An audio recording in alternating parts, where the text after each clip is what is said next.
Welcome to EntrePods, the most cutting-edge podcast for entrepreneurs and investors. We answer the hottest question today. So now what? We are radically civilized with a focus on durable solutions that make the most positive impacts in your business, financial, personal, and community life. The world right now belongs to entrepreneurs. Today, we'll show you through our expert conversations that matter, the limitless opportunities you have right now to live the life of your dreams. The best version of you and your business starts now. Welcome to EntrePods.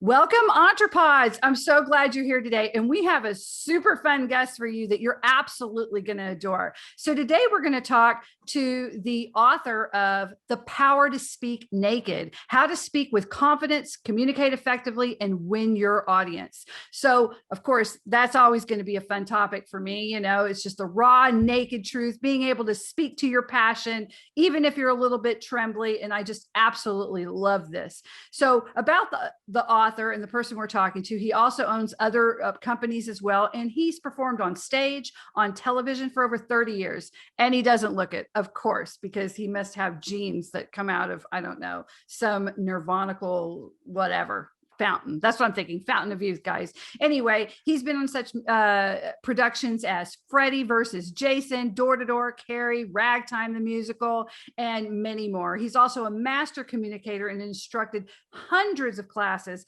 on public speaking and effective communication strategies. So let us give a big, EntrePods welcome to Sean Tyler Foley, and that's Sean Tyler Foley, and you can find him on SeanTylerFoley.com. And of course, we'll have that all for you. Anyway, hey, how are you doing? I'm doing good, Jennifer. And yeah, no, what an introduction. My goodness. I've never had my ego inflated so well in my entire life. That was good. Yeah, well, I'm excited to have you. It's always great to have people who've performed, and now you've made this incredible transition. So as an entrepreneur, I love that because we see that a lot in entertainment, but you've taken it in a different way. Usually entertainers will have specific things just for other entertainers, but you actually do industrial and safety, and you help all different types of people get their stories out from, people who just have a personal story that's important for them to be able to speak, other speakers, and then business people. I mean, I saw where someone was talking about you help them with negotiating a contract, or maybe it was a raise. And I thought, yeah, you're going to need to be able to have that confidence. So tell me a little bit about you and your journey and how you came to be here today. Well, it's a pretty circuitous route, actually. I That's started out in theater when I was 6 years old, which was probably the greatest gift and the blessing that I could have ever had. And it was a wonderful opportunity for me to just explore and play and learn new things. I mean, one of the nice things about being in the arts is you're exposed to so many different types of people and different thoughts and ideas, and through both the people that you work with, but then the work that you do. Plays are an incredible way for us as a society to explore themes. And so to have been able to do that at a young age was absolutely spectacular. And then I did pursue it professionally. I was a professional actor and had the luxury. Most actors, when you ask them what they do, right, well, I'm a waiter at Denny's when I'm not auditioning for film, or I run baggage, or I do whatever. I'm a bellhop, right? And that's it's what the reality is when you're a working actor, is you're usually supplementing your income some other way. I myself, however, was very fortunate that I just got to act. That's all I did from the time I was 6 years old until I was about 25. And then I'd gotten a little tired of acting. It had become a job. What I liked about it when I was young was that it was play. I got to have fun. And at one point, it stopped being fun. So I took a step back from it and got a diploma in engineering. So geomatics specifically, that's map making and earth study. And I started my own company. And usually when you start your own company, particularly in the surveying industry, your primary clients are usually the government. And so we needed to have a safety system in place for the company. And I then started to learn about safety. And the funny thing about it is, I found that I knew a lot about safety already, but from the work that I'd done in film doing stunts. Ah, yeah. So it was an amazing kind of uh, realization when I was able to meld two careers that, when you would think were polar opposites, completely against the grain, and yet here they were. I had such commonality with it. And then the company that I had started didn't do so well, and it was over in about 3 years. But a good friend of mine needed a safety officer, and he said, "Listen, Tyler, you've got all of this information. You've taken this training. If I pay for these other 2 courses, you could actually have your safety designation, and I need a safety officer. Would you be willing to come work for me?" And I said, "Absolutely."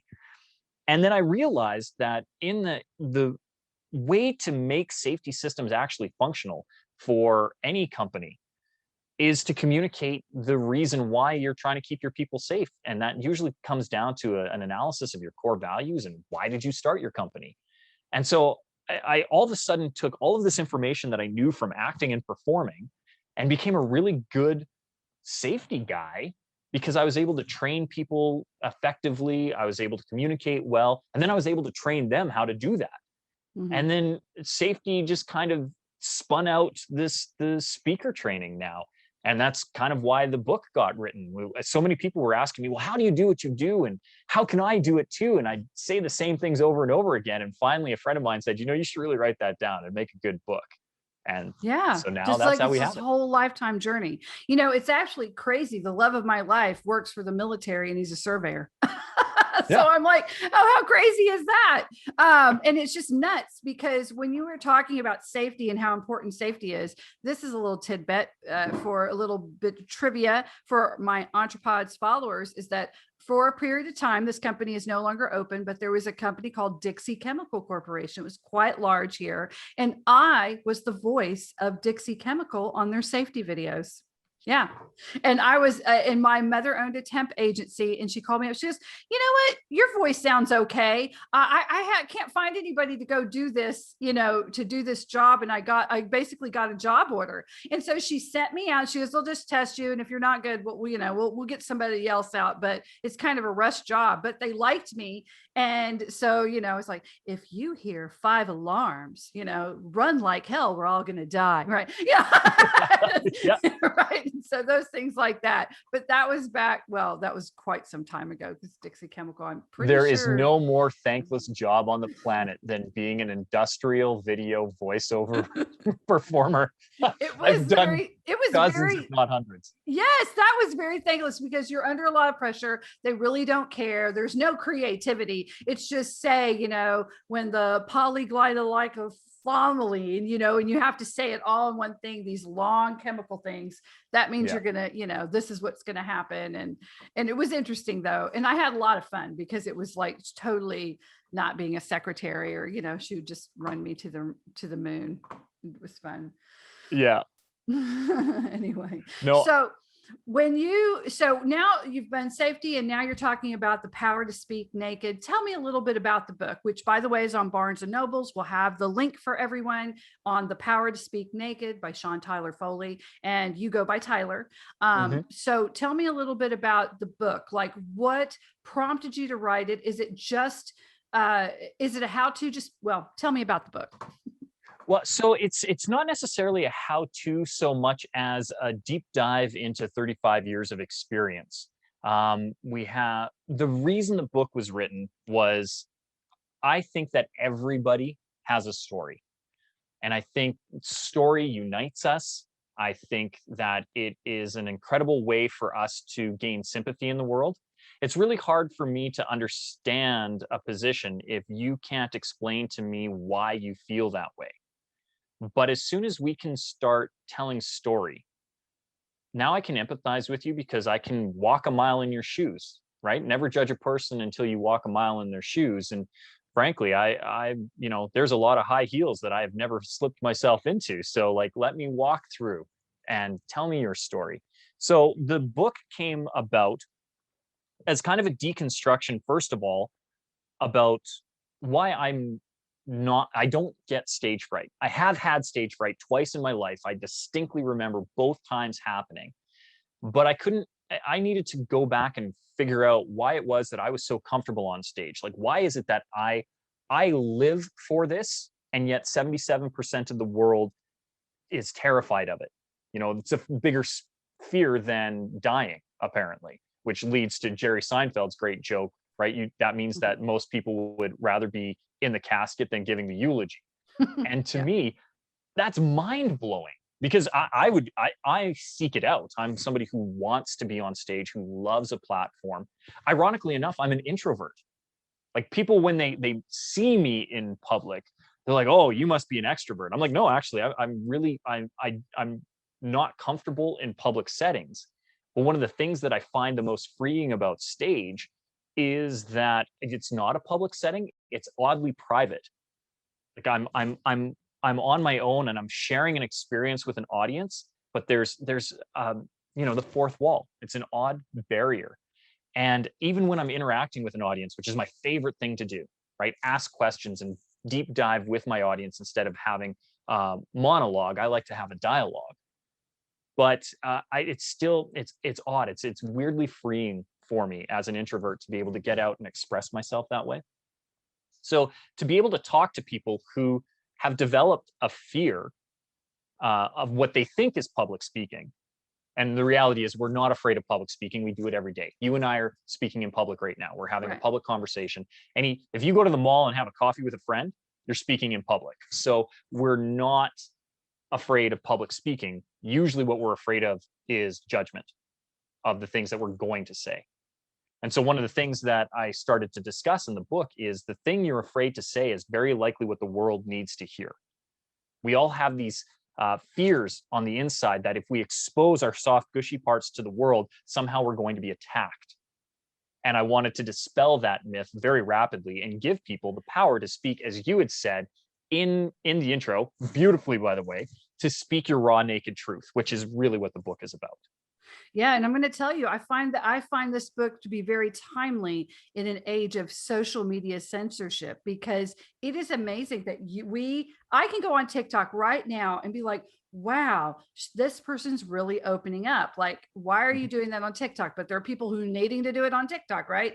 And then they get a lot of support, but then they get a lot of hate too. And I'm like, this is just so not, I think positive, this, because in an audience, you're there, you can look at them, you can say, why are you saying this? Why are you thinking this? They're them. They have to, they can't hide, which I find very cowardly, behind, these, anonymous things. And so I was reading this report about, like, why aren't more younger people embracing free speech, the freedom to just speak your truth? I mean, that is like one of the things, and I know that phrase, live your truth, speak your truth, now that's getting a bad connotation with people. They're like, but really that's actually quite important for us to be able to do. It's the whole reason we're here, is to find out what our purpose is, why God put us here, or our source, or why we're here. If you're an atheist, whatever it is, you still have to figure that out. That's like one of the things that you kind of need to do. And so if you're so afraid of free speech, why is that? And the article was like, talked about that's what the article said, is they're afraid of free speech, because free speech in their world, in their society, comes with terrible consequences, even when they're being truthful and honest with no rancour whatsoever. And I thought, this is bad. Right. So I love the fact that you have a book out there, and you're an actor, and you're on movies that people have watched, and you can say, I'm an introvert, but I'm open, and it's okay. And we need to do this, because we need to do this. You know what I mean? Yeah, we can't be afraid. And it's funny that you mentioned, counterculture, social media, and censorship, because I am actually not allowed to advertise this cover on Facebook, Instagram, or Amazon. Really? Because for your listeners, the cover of my book is a naked man, but faced backwards, with the power to speak naked covering anything that would be considered literally you obscure see or obscene. more just walking out of your house. It only alludes to the fact that he's naked. He could have full clothes on because it's just the top of his shoulders and back, and then it's just a little portion of his leg. There is nothing at all that would be considered controversial. Literally the magazines, Vogue, Vanity Fair, Shape magazine, Men's Fitness are more revealing than this cover. Yeah, and yet it violates their nudity policy by drawing overt sexual attention, and I can't remember what else. There's a whole paragraph of litany of reasons why I'm in violation of decency. And I don't believe it's that. I believe it's that you're telling people to speak freely. I believe that's the real problem. Yeah, because I've seen other covers that are 10 times, a million times worse. It is a direct violation, like the Dr. Seuss thing. I actually looked at the books, the Zebra and the other books that they had. And each one of the books, the only books were the ones of follow your own intuition, ask questions, don't go with the flow. Yeah. The only books that were banned were the books talking about free think, be your own person, value your own voice, and don't go with the crowd. And I'm like, it's just scary, pardon me. I could go on that because I'm just, I'm a parent and I have kids, and, I want them to be able to not be terrified of saying what they see or noticing something. I feel like people can't even notice things anymore, Well, and I think that's it too. I think what we need to do is take a step back and observe the world through the eyes and lens of the curiosity of a 5-year-old. Yes. My daughter is 5 years old right now, and she asks some of the most amazing questions. And especially because she's starting to see the world and piece things together and make really interesting connections. And she has questions. Why is one of her friends skin darker than hers, right? And a couple. And why are some people blonde and some people dark hair and blue eyes and brown eyes? And why do these people live here? And why do I live here? Now, I have the joy and the freedom with my career to be able to travel. And one of the most beautiful things that I'm able to do with her is when she asks questions, when it's not locked down, we can fly to these places and experience different cultures. And it's one of the greatest things that happened to me was because of my career. I've been in over 40 countries, stamped in my passport. In my early 20s, I was a travel hound and I was all over the place. And I've gotten to live in some beautiful, beautiful places and seen the world and realized that, we're all humans. And to be able to challenge my own conceptions. I grew up in a very, very redneck rural community in southern Alberta, which is essentially Texas North, and I had a lot of my, and then I had the freedom of growing up in the arts too. So I was exposed to different thoughts and ideas within my own community at an early age, but then to be able to travel to different areas of the world and see different cultures and experience them from Europe to Southeast Asia to Australia to the Middle East, being able to just be exposed to different thought and see that, that different doesn't mean wrong, right? Two people can have different opinions and still both be right. And I think about it even when I'm doing my safety. We do incident investigation. And usually when you have an incident, you're going to have witnesses and you want to interview witnesses. Same thing that would happen with the police or any other time where there's an accident and you need to have it looked at. And I will interview witnesses to an incident, and they will tell me what they saw happen. Now, we can all agree that something happened, and that is the truth. That thing happened. And the way that everybody viewed it is still correct. They saw it this way. And yet often when I'm doing these interviews and gathering witness statements, there are elements that remain consistent, but the stories are always different. And it's what I would encourage people to remember is that we all experience the world differently, which is why I want to empower people to tell their story, because I don't understand your viewpoint until I can get into your eyes. And that's the power of story, is that it allows me to drop into your head and see the world through your eyes. Why do you see it that way? And now I can start to develop an understanding through empathy. And that's what I would encourage people to do. And it's unfortunate that when you speak a truth, right, as you said, particularly now on social media, it's wonderful because you have all the cheerleaders. Right. But then you also have all the trolls. And it's the trolling that I don't understand. Critical thought, I do. Hey, have you thought of this? But we can do it in a way without attacking. And I think it's the attack, that it's this us versus them mentality, this black and white and these border lines.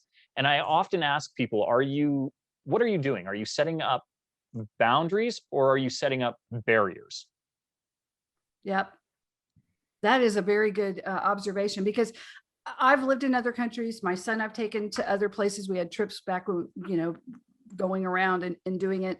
But also too, there are people I can completely empathize with. Like, I get it, but it doesn't mean I agree with it. It doesn't mean that I will be immersed in it. It means that, wow, I have been able to make that decision. I understand them. I don't hate them, but that's not for me.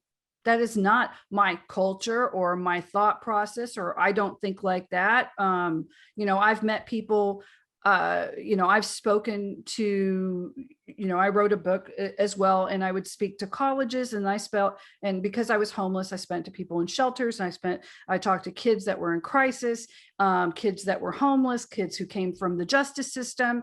And I understood, and I've met a lot of very angry people too. They're pissed, they don't understand. They feel like the only way to get ahead is because someone got lucky or they had some advantage and they just didn't have it, and they don't see it. They're completely blocked off to the possibility. And so I can still talk to them. I can still empathize them. I can still understand exactly why they feel that way, but then I don't have to feel that way. Or I can say, wow, I wish you could open up to this, but I do, one thing. And I talked to another guest once, and he was like, I understand why you feel that way. Yeah. And it's okay, because someone else's feelings are not my responsibility. Their health, their welfare really isn't my responsibility. I know that we're being taught something different right now. There's like this whole movement that is, everyone else is our responsibility. We deserve and have nothing for ourselves. And I feel the opposite. I'm like, I can only take care of myself. You take care of yourself. And, we have a social contracts with each other. I get in the call and I'm going to be as safe as possible. Not just for me, but I want everybody to be safe as possible. And that works out, But yeah, once you can do that, it also takes the anger away. Yeah. You don't hate other people when you understand them. You just don't. And that's why I love the curiosity of a 5-year-old. Yes. My daughter hates exactly 2 things: bedtime and bees. That's it. That's what she hates. Right. And everything else is a learned behavior. And as soon as we recognize that and we realize that, we can get curious, because we can unlearn just as easily as we can learn. And I'm loving this period. I'm in my early 40s, and to be able to rewind time. I know. Man, you look amazing for your early 40s. You look like Thank you. I moisturize and have been in film. Well, also put your treatment down. I know there's a million people who are going to come to YouTube to be watching this and are like, no way. But yeah. Okay. Coconut oil. It's an amazing thing. I learned it while I was living in Malaysia. So, but I get to experience life again through the eyes of my daughter. And I mean, that's a gift that I don't know how to be thankful for the grace of that. Especially because my wife and I weren't really sure that we wanted to have kids. So to have kids later in life and the energy and vitality that has been renewed in me just because I have to keep pace with a 5-year-old who doesn't. It's amazing quit. how Energizer kids keep us young, even if it's in it, whatever. There's many ways I look at my son and I'm like, oh man, I'm so excited I get to do this, because they do look at things with new eyes, with open hearts, open thoughts, and it is a renewing, wonderful thing. Love it. I love it. Guys, we have been just talking so much. So we've been talking with Tyler Foley. You can go to Sean Tyler Foley, and that's SeanTylerFoley.com. His book, The Power to Speak Naked, Naked by Sean Tyler Foley, is on Barnes and Noble. We'll have all the links and everything. So before we go, Tyler, just let me know, is there anything you want to tell people about maybe their fear or how they can get through that to just speak their truth in your campaign now, which I'm so, I agree with very much. Yeah. So I'll leave your audience with this thought, and we'd allude to it at the beginning. The thing you're afraid to say is what the world needs to hear. And the way to express that is to find your authentic self. And that word has been misused. So I want to remind you that authenticity is synonymous with self-awareness. You need to know who you are in order to truly express yourself. And if you can know yourself, that's where you find the comfort to reveal yourself. And I promise you, by saying what's on your mind, you are more likely to find the people who are on your side than you are. One person is always going to agree with everyone else. There will always be challenge, but find the challenge and find the way to lead with love to win those people over. And the easiest way to do that is to tell it through your story. Use your story to change the world. That's how we communicate. That's how we make things better. And you're absolutely right. Guys, we have heard a lot of really incredible stuff today. I want to thank you, Tyler, for being on the show today. This has just been absolutely incredible. I can't wait for this episode to drop so everyone can hear this and go, yeah, he's right. I'm just going to go and be myself, and it's going to be great. And so, guys, remember, you can find, like, and share us by going to @EntrePods. Please do that. That helps us continue to get incredible guests like Tyler on the show and to spread a lot of this education that we all need to uplift ourselves and just to live our best life possible. Be also sure to rate us 5 stars. And if you have any specific questions for Tyler or questions for me, don't forget we have the membership at EntrePods.com, along with a lot of other great things. So come on and visit us there. Thank you again. Have a wonderful week. Until next time. Bye-bye.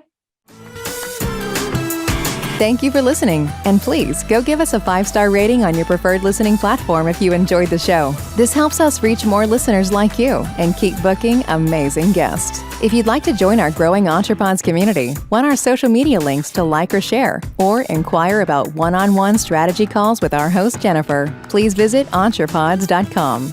See you next time, and here's to you and your best life imaginable.